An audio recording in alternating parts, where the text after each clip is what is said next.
Now let's do the characteristics और the features of LLP। तो देखो यहाँ पे बहुत सारे फीचर्स हैं, बहुत सारे फीचर्स हैं, है ना। तो 1 2 3 4 5 6 7 8 9 10 11 12 13 14 एंड 16 फीचर्स आर देयर। आपको एनी 7 बाय हार्ट लर्न करने हैं, ठीक है, जिसमें से बॉडी कॉर्पोरेट आप बिल्कुल नहीं छोड़ सकते हो। आपको यहाँ पर म्यूचुअल एजेंसी दिख रहा होगा, वो आप बिल्कुल भी नहीं छोड़ सकते हो। लिमिटेड लाइबिलिटी को आप खुद से भी एक्सप्लेन कर सकते हो। देन सेपरेट लीगल एंटिटी आप बिल्कुल भी नहीं छोड़ सकते। एंड देन डन, ठीक है। बाकी आप अपनी चॉइस से कर दो, मैं आपको सारे एक्सप्लेन कर देती हूँ। बॉडी कॉर्पोरेट क्या होता है? LLP एक बॉडी कॉर्पोरेट है जो कि इनकॉर्पोरेट होता है under this act. It is a legal entity separate from that of its partners and have the perpetual succession, ठीक है।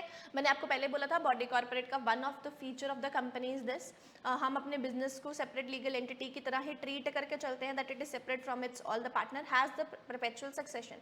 मतलब एक बंदे के मरने से कुछ नहीं होने वाला, एक जाए, दो जाए, तीन जाए, business is not going to end. So therefore any change in the partners of the LLP shall not affect its existence, rights and liability of the LLP। तो ये लाइन वेरी इंपॉर्टेंट है, इसको कोट करना मत भूलना। सो LLP is a body corporate formed and incorporated under this act and it is a legal entity separate from that of its partner, have perpetual succession। perpetual succession का मतलब है it continues, goes on, goes on, goes on। perpetual concession को हम, succession को हम going concern भी बोलते हैं। मतलब एक any change in the partners, अगर एक पार्टनर चला गया, छोड़ के चला गया, तो there is no dissolution of the firm, there is no change in the existence, rights or liability of the other LLP। Now what is perpetual succession? And it is going to be continue irrespective of the change in the partner। चाहे किसी की death हो, चाहे कोई insane हो जाए, मतलब disqualify हो जाए, चाहे कोई रिटायर हो जाए, चाहे इंसॉल्वेंसी हो जाए, has no impact on the existence of the LLP।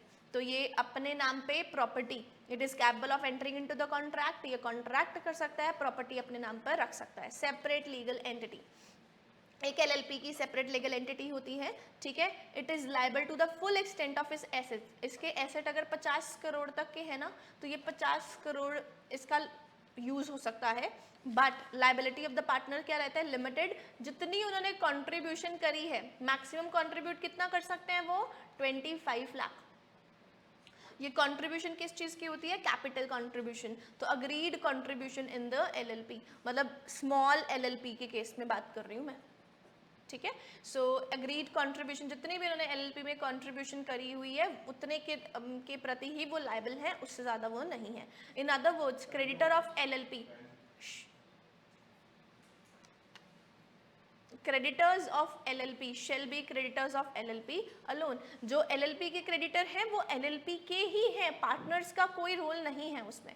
Then very important point, that is mutual agency. So no partner is liable on account of independent or unauthorized action of the other partners. Thus, individual partners are shielded from the joint liability created by another partner's wrongful business decision or misconduct। In other words, all partners will be agent of the LLP alone। No one partner can bind other partner by his act। मतलब एक A partner है, एक B partner है। B partner ने कुछ गलत कर दिया, बी पार्टनर ने क्या किया?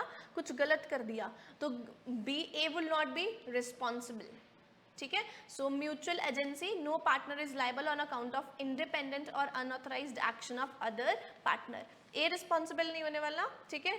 No partner is going to be liable on account of the unauthorised action. Unauthorised action मतलब गलत काम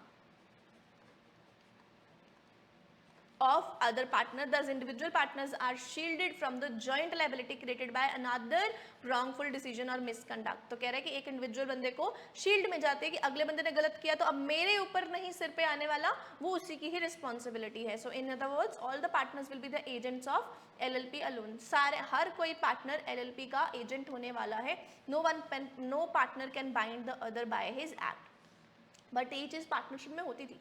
पार्टनरशिप में एक पार्टनर कुछ गलत करता था, दूसरे पार्टनर के ऊपर भी उसको रिस्पॉन्सिबल हो जाता था, पर LLP में ऐसा नहीं है। सो LLP अग्रीमेंट, सारे mutual rights and duties of the partner जो होती हैं वो हम अग्रीमेंट में लिख के चलते हैं। राइट तो LLP में भी हम फ्लेक्सिबिलिटी देते हैं पार्टनर्स को, अपनी एग्रीमेंट अपने अकॉर्डिंगली अपने चॉइस की कर लीजिए। अगर कोई भी एग्रीमेंट नहीं होती तो फिर LLP एक्ट के प्रोविजंस हैं वो लग जाएंगे, similar as partnership act. Artificial legal person, ठीक है, सो LLP भी एक आर्टिफिशियल लीगल पर्सन है because it is a legal process. LLP को प्रॉपरली फॉर्म किया जाता है and it is cloth with all the rights of the individual, so it can do everything natural person can do except of course it cannot be sent to jail। तो LLP को jail में नहीं भेजा जा सकता क्योंकि jail में भेजने के लिए तो बंदों को ही जाना पड़ेगा, है ना, तो कैन नॉट टेक ओथ नहीं ले सकता, कोई शादी नहीं कर सकता, डाइवोर्स नहीं ले सकता, can not nor can practice it learn profession like CA और मेडिसिन का बिजनेस वो नहीं कर सकता। तो LLP क्या है, एक इनविजिबल इंटेंजिबल इमोर्टल जो मर नहीं सकती, but it can B dissolved by law but not fictitious because it really exist. तो आर्टिफिशियल पर्सन कैसे है कि हम इसको फील कर सकते हैं कि that it is existing, but इसको हम जेल नहीं भेज सकते, इसको हम ओथ नहीं लेके दे सकते, ये शादी नहीं कर सकता, ये डिवोर्स नहीं ले सकता, it can be like that. Common seal, so LLP being a artificial person can act through its partners, designated partners। Artificial person है डेजिग्नेटेड पार्टनर्स के थ्रू। अब ये डेजिग्नेटेड पार्टनर्स क्या क्या करते हैं, जितने भी रिटर्न फाइलिंग का प्रोसेस होता है ना, डॉक्यूमेंट फाइलिंग का प्रोसेस होता है, वो कौन करता है, डेजिग्नेटेड पार्टनर्स ही करके चलते हैं। तो LLP have the common seal, मोर होती है, वो मोर कौन लगाता है, डेजिग्नेटेड पार्टनर ही लगाता है। Thus it is not mandatory for LLP to have the common seal. तो इट इज नॉट मैंडेटरी कि LLP की कॉमन सील हो, यूजुअली पार्टनर के साइन भी चल जाते हैं। It shall remain under the custody of some responsible official that is designated partner and it shall be fixed in the presence of the at least 2 designated partners of the LLP। तो limited liability होती है, हर LLP agent होता है LLP का, but not of other partner, दूसरे partner का agent नहीं होता है, LLP का एजेंट होता है। सच कॉन्ट्रीब्यूशन में भी टेंजिबल इंटेंजिबल नेचर और both. So let's do a case study। The professional like engineering consultants are there, legal advisors are there, accounting professional are there। वो enter नहीं करते हैं business में due to unlimited liability। तो unlimited liability की वजह से नहीं कर पा रहे, तो उनको solution क्या दोगे आप, भाई अगर आप unlimited liability की वजह से डर रहे हो, business में नहीं आ रहे हो, तो आप limited liability partnership में आ जाओ, उसमें आपकी लाइबिलिटी क्या रहने वाली है, लिमिटेड। आप कंपनी भी फॉर्म कर सकते हो, पर कंपनी में बहुत सारी रेगुलेशंस होती हैं जो फॉलो करनी पड़ती हैं। तो अगर कोई इतना टेडियस वर्क, इतना ताम झाम में नहीं पढ़ना चाहता, तो then you can offer the solution that is LLP। Hence LLP a partnership provides an avenue for these professionals। avenue मतलब एक रास्ता दिखाते हैं, LLP खोल लो which restrict their liability to the agreed amount। This has encouraged professionals to LLP। तो professionals को ये काम करने को बढ़ोतरी दे रहे हैं। मैनेजमेंट ऑफ द बिजनेस, तो जो भी पार्टनर्स होते हैं LLP के, वो LLP के बिजनेस को मैनेज करके चलते हैं। Only designated partners are responsible for the legal compliance। Legal compliance is example return filing।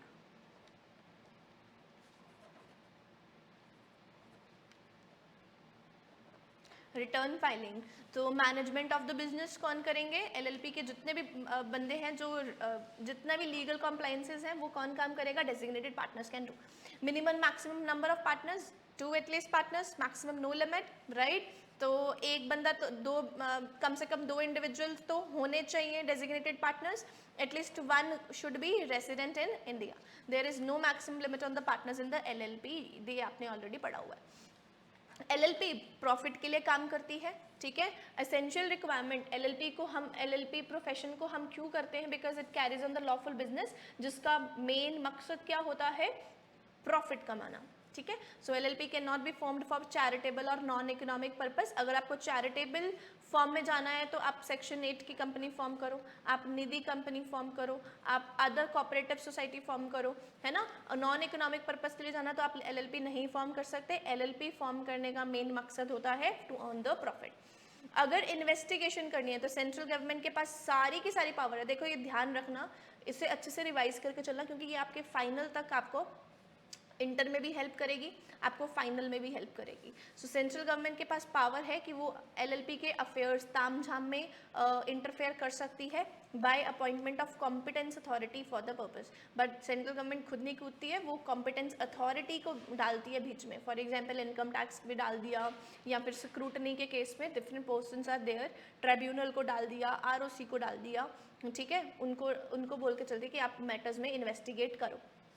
compromise or arrangement, any compromise or arrangement including merger amalgamation होना है LLP का, shall be in accordance with the provisions of the LLP. What is merger and acquisition? जब एक company है जैसे रिलायंस और Vodafone, idea और Vodafone दोनों क्या हो जाएंगे, क्लब हो जाएंगे, इसका मतलब है अमेलगमेशन हो गई, मर्जर हो गया. कन्वर्जन इनटू LLP, तो एक फर्म होती है, ये हमने पढ़ा था शेड्यूल 2, शेड्यूल 3, शेड्यूल 4 की बातें. एक फर्म, प्राइवेट कंपनी या फिर अनलिस्टेड पब्लिक कंपनी, दो are allowed to convert into LLP.